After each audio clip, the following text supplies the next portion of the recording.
Timnas Indonesia U20 harus gugur dari Piala Asia setelah hanya bisa menahan imbang tuan rumah Uzbekistan.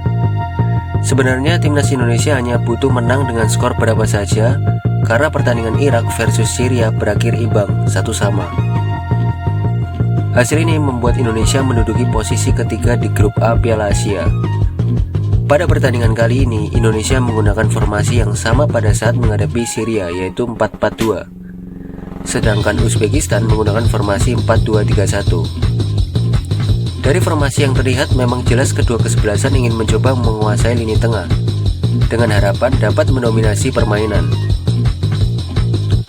Namun faktanya pada babak pertama, Uzbekistan tampil lebih dominan dan Indonesia cenderung bertahan, dan hanya beberapa kali saja melakukan serangan yang juga tidak terlalu berbahaya. Uzbekistan yang mendominasi permainan sempat beberapa kali mendapat peluang emas. Akan tetapi berkat penampilan apik dari pertahanan Indonesia, Uzbekistan gagal mencetak gol. Muhammad Ferrari, Kakang Rudianto, dan Dava Fasya menjadi tembok terakhir yang benar-benar membuat pemain Uzbekistan merasakan kelelahan dalam menembus pertahanan dari Indonesia. Uzbekistan juga sempat mengalami kesusahan dalam membongkar pertahanan dari Indonesia, karena Indonesia menerapkan defense half court, yang dimana seluruh pemain berada di belakang half court pada saat defense. Kedua kesebelasan bermain sangat sabar baik dalam melakukan serangan dan bertahan.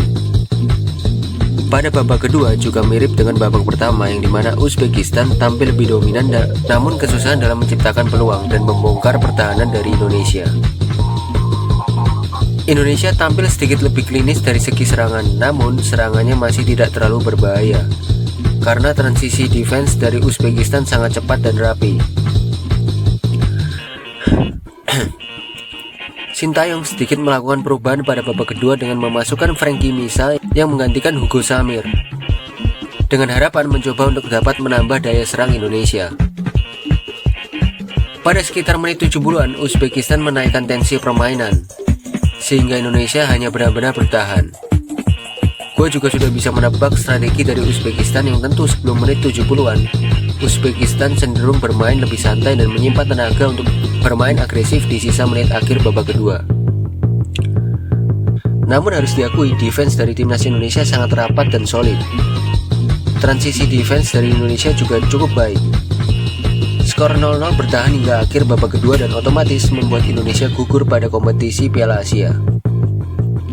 Menurut gua pribadi, Indonesia gugur dengan hormat, karena gugur berdasarkan faktor perbedaan selisih gol dengan Irak.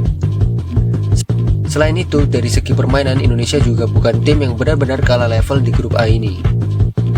Hasil ini merupakan pembelajaran yang sangat penting bagi timnas Indonesia untuk selalu siap di setiap gamenya.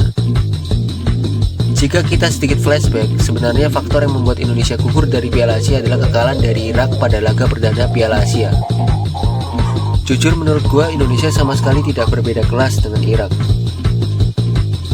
Bahkan cenderung Indonesia memiliki chance kemenangan yang lebih besar. Akan tetapi start game yang tidak cukup bagus dari Indonesia membuat Indonesia harus memikul beban yang sangat berat untuk pertandingan selanjutnya. Akan tetapi hasil ini merupakan hasil yang paling relevan dengan apa yang dimiliki oleh Indonesia. Absennya Marcelino dan Sanadin tentu benar-benar mempengaruhi lini tengah Indonesia, khususnya pada saat melakukan serangan. Indonesia juga harus memiliki mindset bahwa defense yang solid adalah hal penting. Namun ada hal yang tidak kalah penting, yaitu dalam memanfaatkan serangan sekecil apapun peluangnya.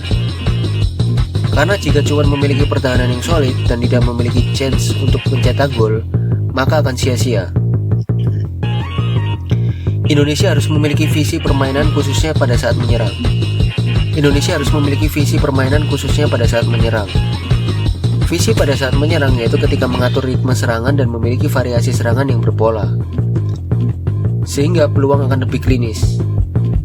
Sedangkan yang terjadi di Indonesia sekarang yaitu ketika mendapatkan bola hanya mampu berkreasi di setengah lapangan ke belakang, dan setelah melewati setengah lapangan kebingungan, dan khususnya ketika mendekati kotak penalti lawan. Seakan-akan bermain dengan individu sehingga hanya berujung pada kegagalan dalam menciptakan peluang.